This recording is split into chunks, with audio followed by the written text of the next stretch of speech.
to Road to Recovery. Thank you for joining us for this program where we present hope, help, healing, wholeness for those who are struggling with addiction, going through very challenging times in their life and the life of their family. Maybe you or a family member or friend is struggling.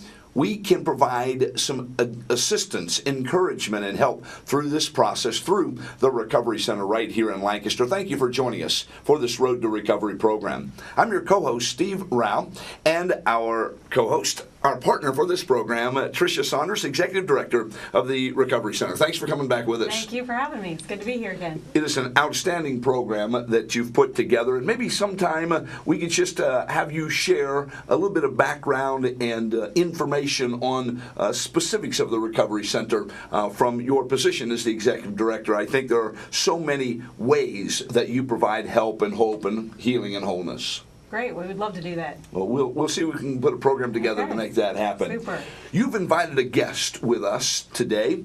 His name is Eric Brown. He's with the Fairfield Hocking Major Crimes Unit, the commander of this unit. Thanks for joining us. Thank you. Appreciate the invitation today. Well, we appreciate the work that you do. I guess I speak on behalf of the community of Fairfield County and Hocking County. We appreciate the work that you're doing, and I know it is very challenging work. How long have you been with law enforcement? Law enforcement, I hit 30 years in December, so it's been a long run. I didn't think they let 10-year-olds get in the law enforcement system. I started young. I was still in college and started at the local sheriff's office here in Fairfield County. So over that 30 years, you have seen a lot of transition, especially in the area of crime, but we're here really more specifically talking about drugs and drug addiction. What has been the largest change you have seen in your 30 years of work? Boy, I'll tell you, there's been a lot of changes, even in the area of law enforcement, in the area of treatment, the cooperative efforts that are going on today, like I haven't seen in my whole career. Changes in drug use, drug trafficking. So we've seen a lot of things, or at least I have, in 30 years. I got to ask you about that cooperative effort. It seems to me that law enforcement's job is to find the bad guys and bad gals and throw them in jail and then walk away and say, well, I've done my job and that is it. But you take a different approach in that area. I have. Early in my career and working the different jobs that I had at the sheriff's office for so many years, I was there for 17. And years ago, we would go out and we'd make those arrests, whether you were in uniform or whether you were working plainclothes narcotics work. We put those people in jail, we'd walk away. Today, I've taken a different approach on that.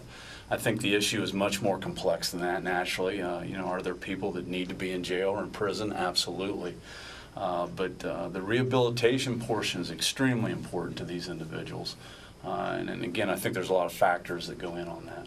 Trisha, you've got to be excited to hear a member of law enforcement say, we're willing to work with you here, and because we would like to see these people be healthy and whole again. Right, and we know a lot of people can make positive changes, but we all believe that consequences are what motivate people to change, and I think the first time I met Commander Brown, I was very impressed with the conversation that we had, that we don't always see things the same way. We see things from a different perspective. We work with some of the same people, but in the end, we hope that people can get better and change their lives and put them in a positive direction. So now you've been here, I think, 17 years. Is that correct? That's correct.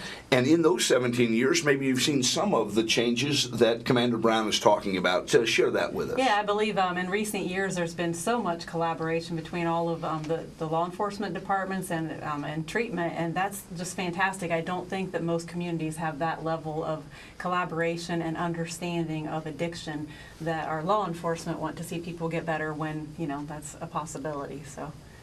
Well, we are blessed to live in Lancaster and Fairfield County, and just another reason why we can cooperate on issues such as this. As the commander of the Fairfield Hocking Major Crimes Unit, what do you want to see going forward as it relates to these drug issues and the folks that are struggling with addiction? Well, I think for the community, naturally, you want to see a reduction in all those. That's tough. Society's changed, our community has changed. So, you want to see those reductions. You want to see your law enforcement effort make an impact on the community and on the people who live here and make the quality of life better. I think that rolls over, into the addiction side and on the rehabilitation side.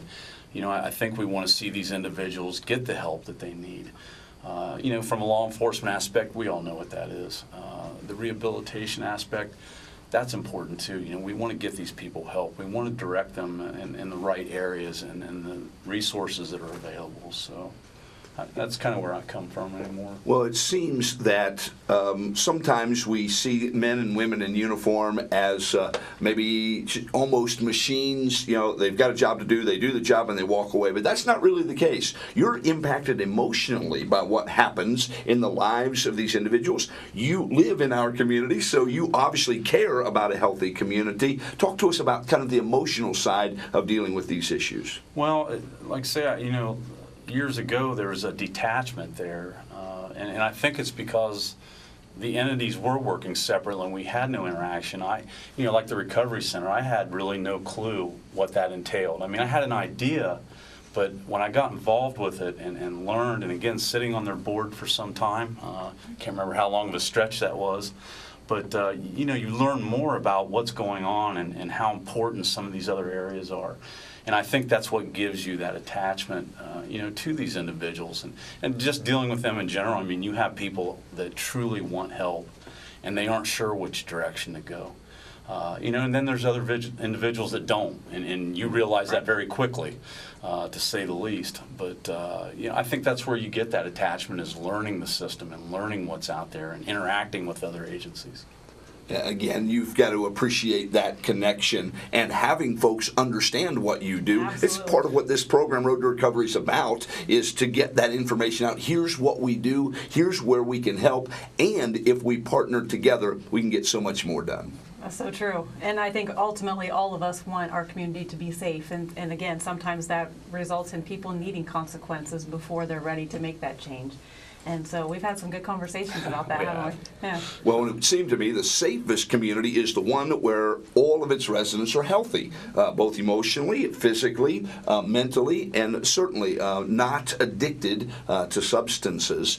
And one comment that I would ask you to share with us, if this is true, and that is, we really do live in a safe community. This program is called Road to Recovery. So we talk about a lot of folks who are struggling with addiction, but at the end of the day, 140,000 people in Fairfield County, 40,000 of them live in Lancaster, and most of them are not addicted to drugs or not arrested by Eric Brown, commander of the Fairfield Hockey Major Crime. Is that true? I think it is true. Every chance I get, I stand up on my soapbox. And again, born and raised here, stayed here, since coming back from college. But we really do have a great community. Is there growing pains? Yes, there is. We're experiencing some different issues, the growth of the community, and you're going to have that. But all in all, this is still a great county, Fairfield County, the city of Lancaster. Honestly, and I think you would agree that Trisha was, we did the opiate task force, and everybody stood up and said, we have a problem here, and that went viral because that hasn't happened in very many places that I'm aware of. So I think that kind of attributed to some of the dynamics that are out there with our community. I agree. I like to get the word out that, we talk about our problems here. We're open about them and how we're working to improve them. But in doing that, it did cause us to have a reputation for a period of time that we had one of the biggest drug problems in the country, when ours is really moderate at the, when you look around the state. So we are very fortunate, and most of that, I think, is because of the proactiveness of our law enforcement here. So very lucky.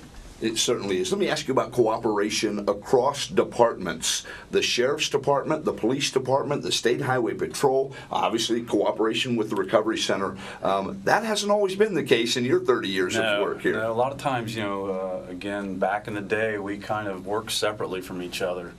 And there was a lot of dynamics to that at the time. It was the old way of thinking. But, with the cooperative efforts now, like our task force, we have people assigned to that task force from Pickerington, Lancaster, Fairfield County, the Ohio State Highway Patrol, BCI. So we pull all those individuals together in one cooperative effort to try to go out and tackle the task at hand. you have the opportunity to look down the road 10 years from now. What do you want to see in Lancaster and Fairfield County as it relates to drug use, cooperation with Recovery Center, and as individuals struggle with this issue? What would you like to see differently 10 years from now than what we're experiencing today? Well, I don't think the cooperative effort will change. I think that's rock solid.